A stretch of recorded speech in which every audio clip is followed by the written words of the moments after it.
अस्सलाम वालेकुम, मैं हूं आपका होस्ट आतिफ शरीफ और आप देख रहे हैं प्रोग्राम मैं हूं पाकिस्तान। कहते हैं कानून के हाथ बहुत लंबे होते हैं। एक ऐसी मिसाल हमें कराची के इलाके गुलशन हदीद में देखने को मिली।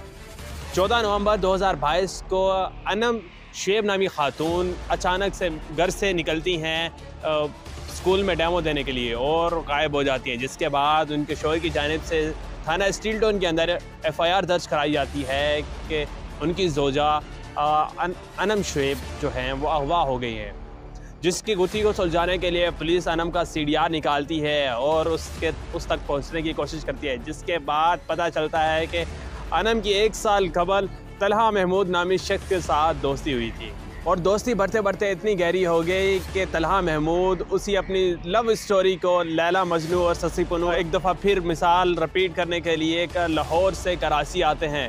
13 नवंबर को वो कराची आते हैं और कराची के एक मकामी होटल बिन कासिम होटल में स्टे करते हैं। इसलिए सुबह 14 नवंबर को वो अनम को पिक करते हैं और यहाँ से लाहौर ले जाते हैं।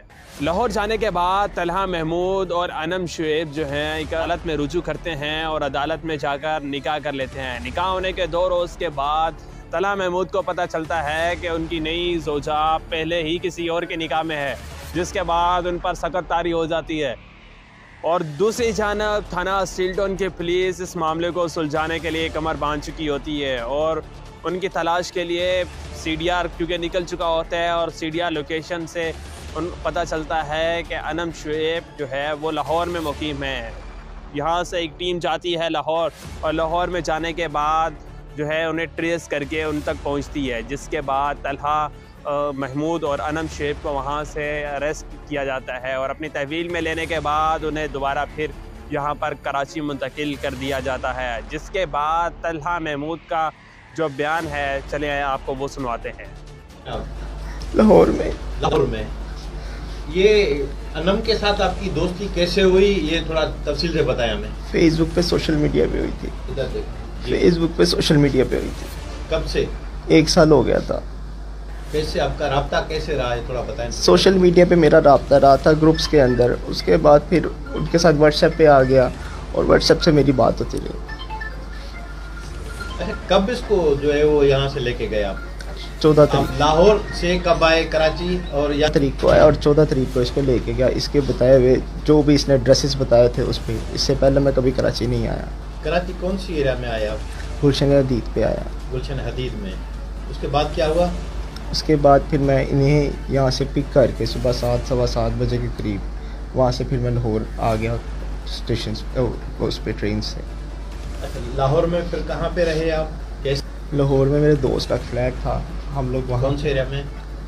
जौहर टाउन वाली साइड पे। पूरा तफसीली बताएं आप। जौहर टाउन वाली साइड पे रहा था, नोवा प्लाजा और में भी ईमान प्लाजा इस वहाँ पे।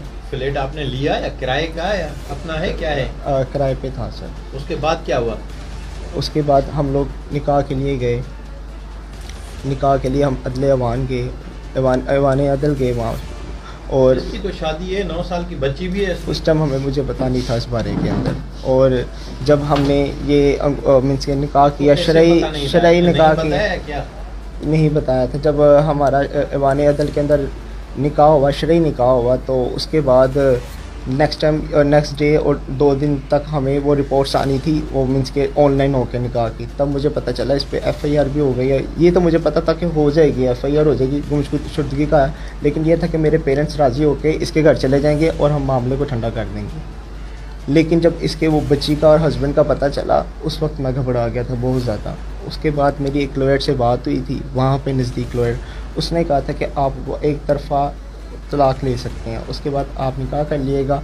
और फर्दर जब ये मामला मुझसे नहीं सॉर्ट आउट हुए और कोई मेरे साथ भी नहीं था, मुझे समझ नहीं आ रही थी क्या करूं, तो इस वाक़े के बाद फिर मुझे किसी ने कहा कि आप इसे दारुल अरमान भेज दीजिए, वहाँ से अपना केस खुद लड़ लेगी और बाजिया निकाह वो इसके तलाक होके खुला होके इसकी ऑटोमेटिकली फिर आप इसे निकाह कर लीजिएगा।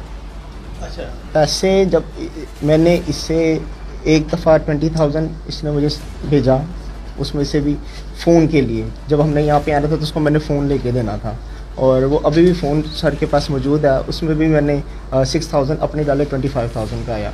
और दूसरा इसने मुझे 15,000 भेजा, 15,000 रुपया कि मैं इसको यहाँ से आके ले जाऊँ, वो भी ट्रेन पे, बर्थ पे, ट्रेन पे। बस कई का नंबर ये है कि जो मेरी ज़ाहिर सी बात है, जैस की सिम्स मेरी 3-4 हैं जो मैंने अपने कज़न को, अपने भाई को घर में दी हुआ है जैस कैश के लिए। मेरा भाई वो सिम यूज़ करता है, उसके अच्छे लिंक हैं और कुछ भी नहीं। और ये भी नहीं मुझे पता कि वो दुबई का नंबर कौन सा है, क्योंकि अगर आप मेरा नंबर निकाल के देखेंगे जो मेरा मौजूदा फ़ोन के अंदर है, वो उसके साथ वो कनेक्शन नहीं है, वो मेरे भाई के फ़ोन के रेफरेंस से है।